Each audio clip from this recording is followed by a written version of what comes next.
Man, I figure this shit might be interesting to y'all, man.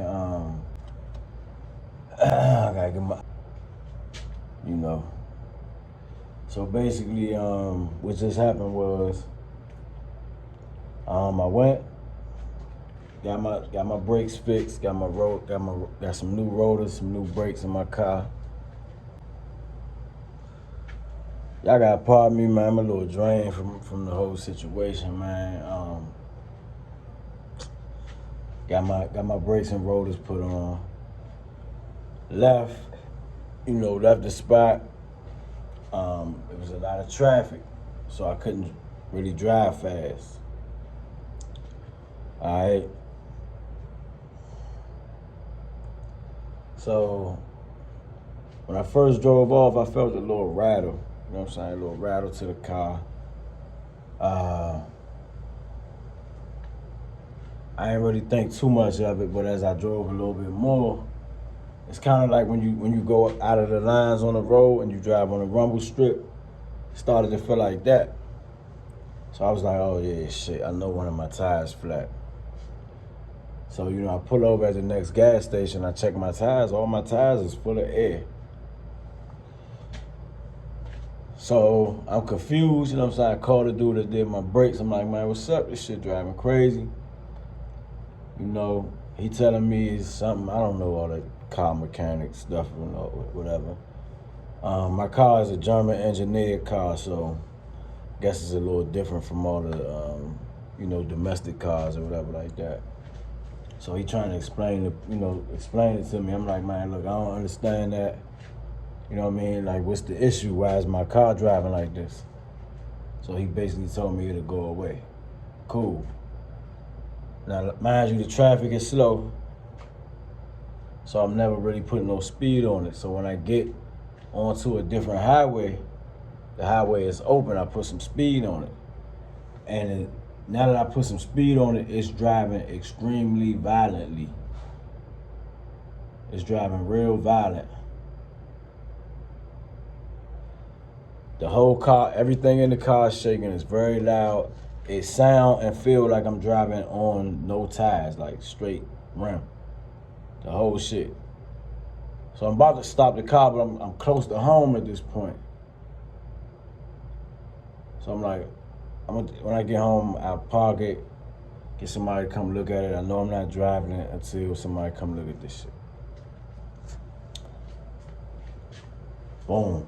An 18-wheeler is next to me. I'm like, now you know what I don't want to happen? I don't want a tire to bust. I don't really know what's going on at this point. So I'm like, I don't want no tire to bust or nothing to happen with it cause my car to swerve out of control next to this 18-wheeler. So I speed up. Mind you, the 18-wheeler going about 80. So I step on it, hit about 100, get in front of him, switch lanes. So I'm directly in front of him, but I put some little distance between us, and that was the best thing I ever did.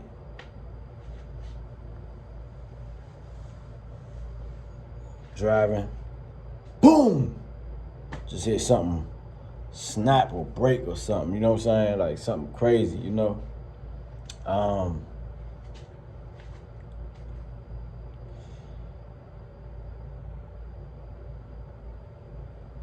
Car spin out of control. As it's spinning, I'm trying to turn, I'm trying to readjust the car, and I notice that it works better if I try to turn it to the right. So I'm waiting on, so the beautiful thing about it is I never panic, man, and that's what saved my life, or at least that's part of what saved my life. I didn't try to turn to the left. The car was spinning, I let it spin. I let the car spin, it was swerving all out of control, all crazy, but I noticed every time the car spun to the point where it was good for me to turn it to the right, that's what I did. And when I tell y'all this 18-wheeler or Mack truck, whatever it was coming so fast and it got so close, I was certain. I was certain, like I wasn't guessing no more. I was just like, you know how they say your life flashed before your eyes? It was more like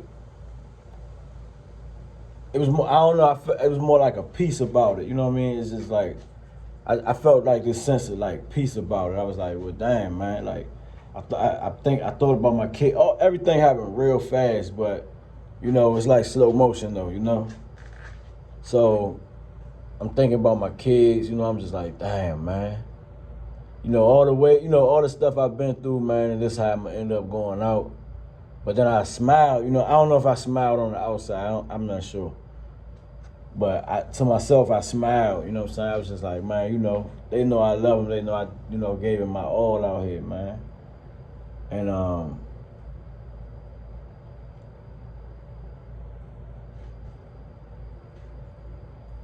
yeah, so I basically thought I was out of here, man. I could see inside of the, you know, the 18-wheeler, the dude driving. His whole face was red. He was super scared. As he was approaching me, I'm still spinning, mind you.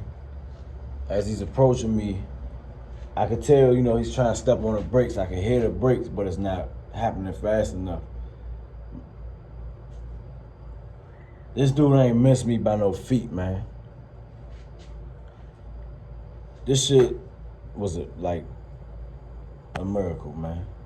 A miracle, to say the least. Like, a miracle. Like, he was so close that I was sure he hit me, and I thought maybe my body is going into panic or going into shock, because I don't panic.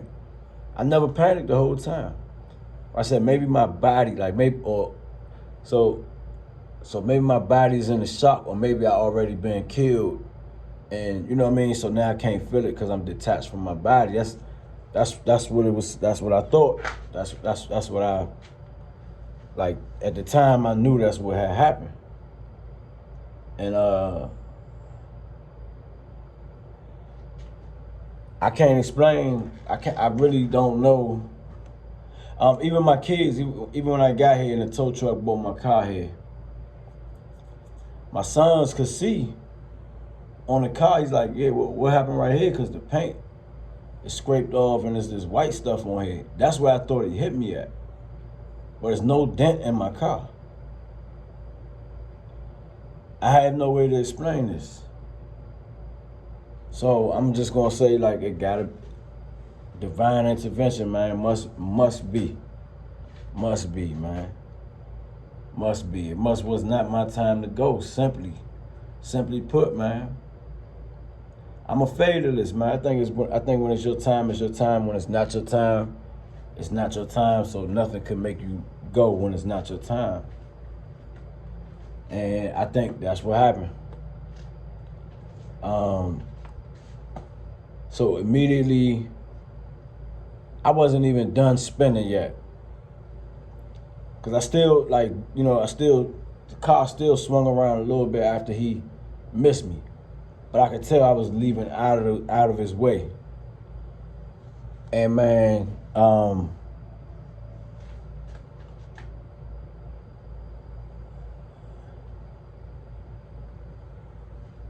don't know why I'm putting this shit on YouTube, man. Maybe it'll help somebody or something, I don't know, but you know, something spoke to me. Something spoke to me, man, and it made me, it didn't frighten me. It didn't frighten me. It could very well be my imagination. I'm somebody who dreams. I'm somebody who has nightmares. You know, I'm a deep individual. I never heard nothing like that before. I can't even say, I don't know. It's hard to explain. Maybe I can explain it better. This happened. This just happened, y'all. This happened a few hours ago. But I'm just getting to my friend's house just now from the incident. I was stuck on the highway for about 2 hours. So, but I never experienced nothing. It wasn't even so much the incident. It was the voice I heard or felt, or whatever the case may be, because I don't know. I can't tell right now if I actually heard a voice. Maybe my nerves is more rattled up than my conscious mind is letting me see. or feel or realize or whatever the case may be. But something spoke to me, man. Something spoke to me, man, and it wasn't nothing scary. You know what I'm saying? It was just it was more like it's okay. Everything is okay. It's when these things happen, it happens so fast, but it's not fast to you. Like you can tell it happened fast, but at the same time, a lot happened. And the voice basically was like, it's almost like my brain said, what about all the stuff I done? You know what I mean? And the voice basically was like, no, it's okay. Like, no, all of it, it's okay. And I felt, man, a sense of peace. I was crying. I cried, man. I'm not a crier, man. I'm not a crying person, man. And I'm somebody who also lacks feelings sometimes. You know what I mean? Sometimes I just can't tap into my feelings. I don't feel anything. Like nothing. Good, bad, nothing. I don't feel anything sometimes. And I sat right there and cried, man, because I never, ever, ever experienced nothing like that, man. I don't know what that was.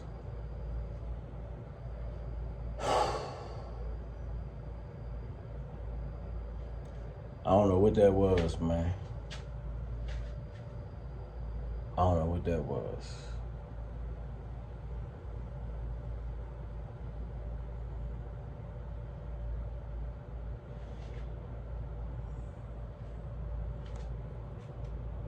Some people might say it was God talking to me, man, just telling me, like, I don't know, man, it's starting to feel like a new lease on life or something, man.